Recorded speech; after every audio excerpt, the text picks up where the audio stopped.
Biscarrosse avec les Russes. D'accord. Monsieur Charles de Gaulle a été rencontrer Monsieur Khrouchtchev et il a négocié le vol dans l'espace de Monsieur Jean-Luc Chrétien. N'est-ce pas?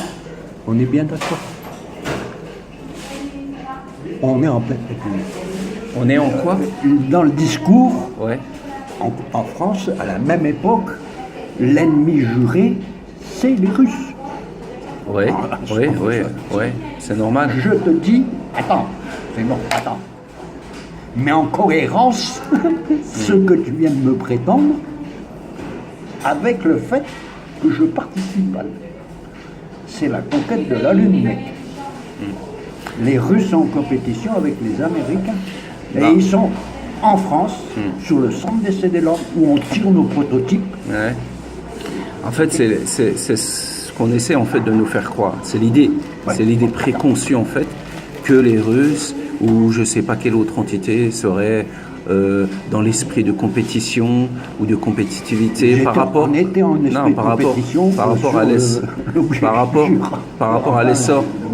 par rapport à l'essor industriel et spatial. Parce que spatial, ça veut dire quoi? On est au début en fait d'une nouvelle ère industrielle et les gens d'un côté ou d'un autre nous mentent. Ils nous disent qu'ils arrivent en fait à un capital d'essor industriel élevé, c'est-à-dire la NASA, ou en tout cas la conquête spatiale ou l'essor de l'industrie spatiale. Pour moi, concrètement, c'est un mensonge. À cette époque-là, c'est un mensonge parce que de toute façon, on abolit en fait un siècle, en fait, près d'un siècle ou près d'un demi-siècle, en fait, d'ère industrielle allemande aussi. L'armée allemande, en tout cas le nazisme comme parti, pousse l'Allemagne à cette époque très rapidement en fait à un essor industriel qui est très compétitif jusqu'avant-guerre. C'est le seul pays au monde à cette époque en 40 ou bien avant qui arrive à un tel saut, en tout cas sursaut de compétition mondiale. Personne n'arrive à la cheville des Allemands dans le domaine de l'industrie maritime.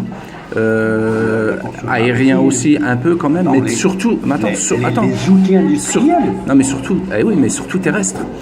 L'outil industriel, c'est forcément lié puisque on fabrique un véhicule grâce à quoi? Forcément par rapport à des aspects, des techniques. Leur chaîne de production de la fonte et du reste sont hyper performantes et ils arrivent et on nous apprend quoi à l'école? On nous apprend tout simplement que le système industriel chez Ford, c'est le système Taylor et un essor industriel à son époque. Alors c'est faux. Déjà Adolf Hitler lui prépare déjà une avancée spectaculaire en fait en termes maritimes et terrestres, puisque les panzers allemands sont les plus rapides déjà à son époque, ou les plus robustes. C'est les plus robustes. Ils ont surtout une production de masse. Oui, mais bon, le matériel est fortifié aussi. Pas tant que ça. Je t'assure. Attends, l'avancée. Ils sont bons. Attends. L'avancée. Non, c'est pas une question de bon. Mais c'est pas possible qu'ils soient. Non, c'est pas possible qu'ils soient juste bons. L'avancée des Ardennes est ultime. Elle est rapide. Ouais. Si on traverse les frontières.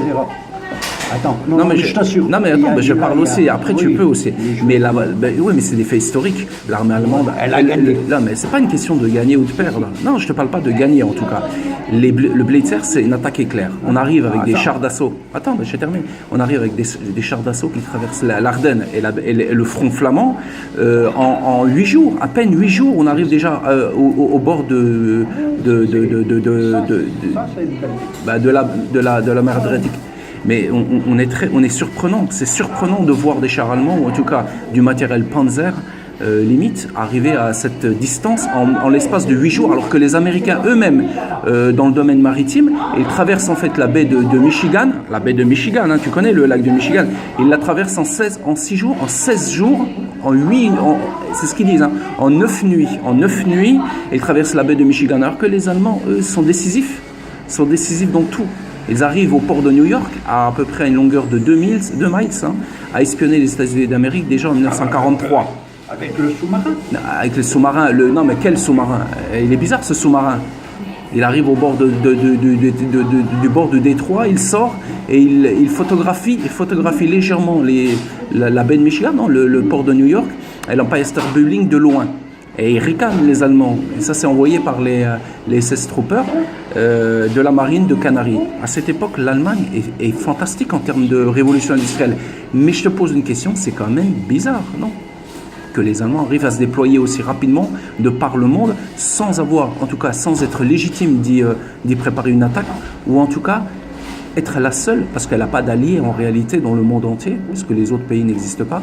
Mais il y a une vraie confrontation industrielle tout simplement, et l'Amérique, elle, est très grande, avec un grand essor industriel en front, parce qu'elle prépare quand même la grande avancée de l'armement et la grande avancée du bâtiment, mais ils ne sont pas au niveau des Allemands. Les Allemands sont pernicieux, ils sont très techniques, ils sont avancés dans tout. L'équipe à Hitler a d'abord une pensée globale et un projet visé. Ce qui manque à tous les autres. Ouais. Tous les autres ont du court terme. D'accord.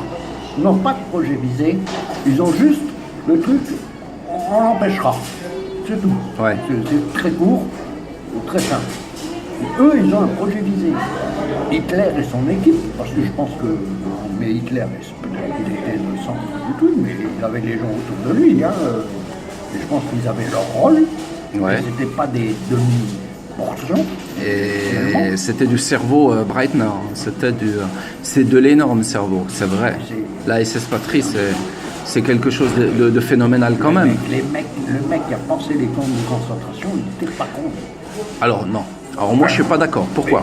Je suis pas d'accord parce que les camps de concentration, t'as pas besoin d'intelligence suprême pour créer un vaste réseau terroriste et de destruction massive sur les enfants. En vérité, créer un camp, c'est pas... Faut pas dire que c'est des génies dans ce domaine. Moi, ce que je trouve génial, pas le truc, c'est qu'avec si peu de monde, ils aient pu pousser autant de gens. Bah, en fait, moi, là-dessus, je te rejoins pas du tout. Je dis, putain... Je suis pas dans la... Moi, je suis pas... Bon, alors... Moi, je suis pas dans la thèse. Je suis pas dans la thèse. Je suis pas pour, je suis pas en train de te dire que je suis pour. Ouais. Ne fais pas le délire. Moi, je suis pas dans la thèse du complotisme. Non. Je vais. Non. Je te parle de logistique.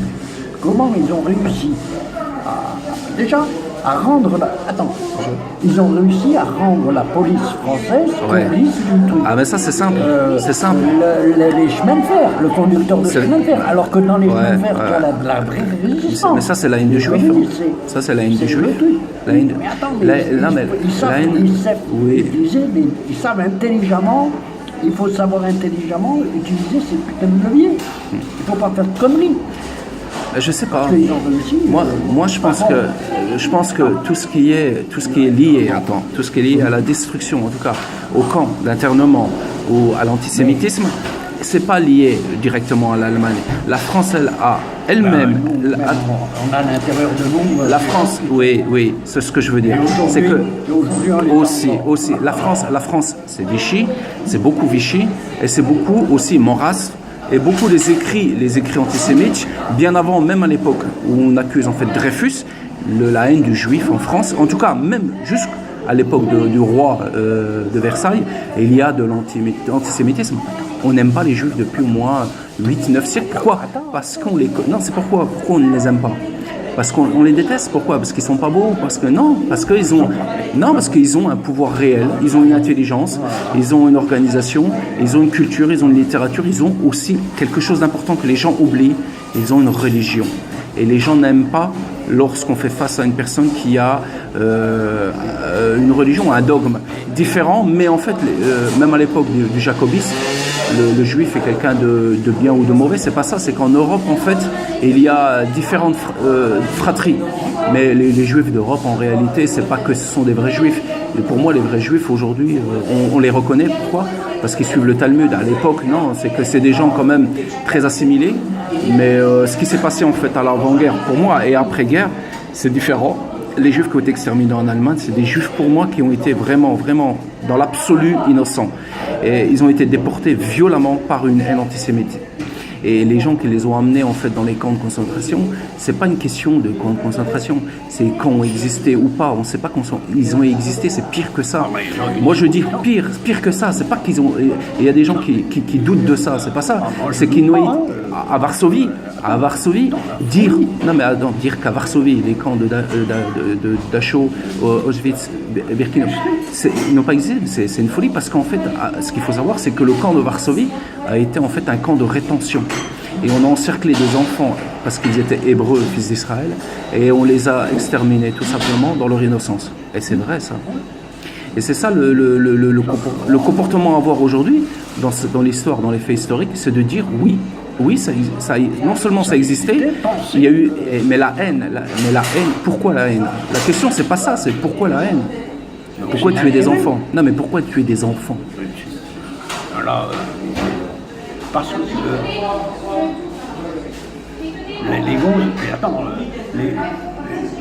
les gens, moi je dis, il y a un fondement. Toi qui as lu quand même pas mal d'écrits en fait sur les thèses antisémites, il faut en parler, ou antisémites, c'est qu'il y a eu beaucoup par exemple d'auteurs comme Louis-Ferdinand Céline qui parlent de cela. Mais pourquoi il y a un langage en fait, pas désobligeant, mais dénoué? Pourquoi à son époque Céline lui écrit des vers aussi? Les pamphlets antisémites sont violents quand même, ce mec-là est bagatelle, je ne sais plus pourquoi. Un mec intelligent. Ouais, mais intelligent, c'est vrai. Mais il vit aussi à une époque où on a le droit de le dire. Et la France, c'est pas que la France est antisémite, c'est que beaucoup de Français à son époque, ou en tout cas peut-être énormément de bourgeois, sont réellement en fait des haineux, ou en tout cas des haineux des races déjà, quelconques. Ils ont peur de l'inconnu. Ouais. Comme Mais ils connaissent pas. elle a connu, ça fait quand même 8 siècles qu'ils vivent avec. On essaye de parler des fondamentaux qui les démarrent. Ouais. Deuxièmement, ils ont peur de la concurrence. D'accord. Ils sont anti-concurrence. Ça, c'est vrai, ça. Ils sont anti-concurrentiels. Donc, ils montent des clans et ils ont l'héritage. D'accord. Or, dans la compétition, ils ont en face des gens qui ne jouent pas dans le même camp Ouais. et qui sont très compétitifs. Si on prend les gens qui viennent du monde catholique, où je viens, laïque, Le monde de papiste. Ouais, papiste, d'accord. C'est sensationnel, le trou. C'est que moi, je vais faire le catéchisme, je dois apprendre par cœur. Celui qui a la parole, c'est mon curé. D'accord. J'ai un souvenir royal de ma communion. Là, ceci dit, c'est lui qui m'affirme et je dois apprendre par cœur ce qu'il me dit. C'est écrit dans les livres, c'est dans ta gueule. J'ai le droit aux images pour m'enseigner, tu sais, le chemin de croix, Ouais. la Vierge et les tableaux, Ouais. mais je n'accède pas au livre. Le livre, c'est lui qui le lit, Ouais. et c'est lui qui le commence, et c'est le seul à autoriser. D'accord. D'accord, c'est bien ça. En face, que ce soit dans le monde protestant D'accord. et le monde juif, et alors dans le monde juif, Qui est très riche, attends, faut le dire. Ah oui, c'est le monde juif, c'est quand même l'Ancien Testament. imagine, je viens de te décrire le parcours d'un petit catholique Ouais, un petit. D'accord. bien carré, hein, à qui l'instituteur lui dit vos ancêtres les Gaulois te déjà, qui regarde autour de lui, il dit les bons avec des tresses, je connais pas trop. Mais comme le maître il dit d'apprendre la parole, je lui lis, je ne commence pas. Parce que je sais que commentaire, tu vois, le petit juif fait son parcours, on lui fait apprendre la Torah. Voilà. On lui fait apprendre Il apprend là, à lire dans la Torah. la Torah, oui, c'est normal. Et il garde un lien particulier avec ses ancêtres aussi. Moi aussi. Oui. Ah oui, c'est normal. Là, jusque-là, c'est pareil.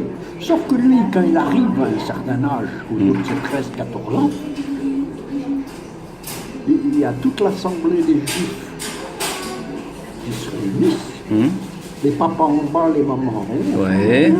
Tu l'appelles, C'est la bar mitzvah dont tu parles. Ben oui, c'est l'avancée vers l'âge adulte. Et là, il passe à l'âge adulte et il commente. Ben c'est normal. Ah non, Non, mais attends, mais c'est comme ça. Moi, je peux pas. Mais si, mais attends. Moi, je peux pas. Mais si, attends, on fabrique. Je te jure, je mais fais on... ça. Oui, non, mais il faut comprendre en fait, c'est pas quelque chose de théâtral. Mais on pousse le garçon. Non, mais on pousse le garçon à devenir un adulte. Pourquoi? Rapidement, non, à 13 ans où tu dis, mais parce qu'il est obligé de passer par cette étape et il y a toute cette communauté, on fait toute cette préparation qui fait qu'on aime cet enfant et qu'on l'accepte dans sa communauté comme étant un homme, mais en réalité on le considère aussi comme un enfant. C'est excellent. Bah bien sûr, c'est religieux surtout. Nous, on nous fait le passage de la communion, on t'offre la montre libre, souveraine. Ouais, si c'est pas derrière le cabinet du sacristain, là, comme on dit, chez le curé, là. Enfin, malheureusement, mais quand même il y a cette époque, il y a quand même à cette époque, mais il y a à cette époque quand même cette haine du juif. Pourquoi? Parce qu'on le haït, point. Et c'est dommage, c'est pas ça, c'est qu'on le haït depuis toujours. C'est pas moi en tant qu'arabe, moi je suis un arabe.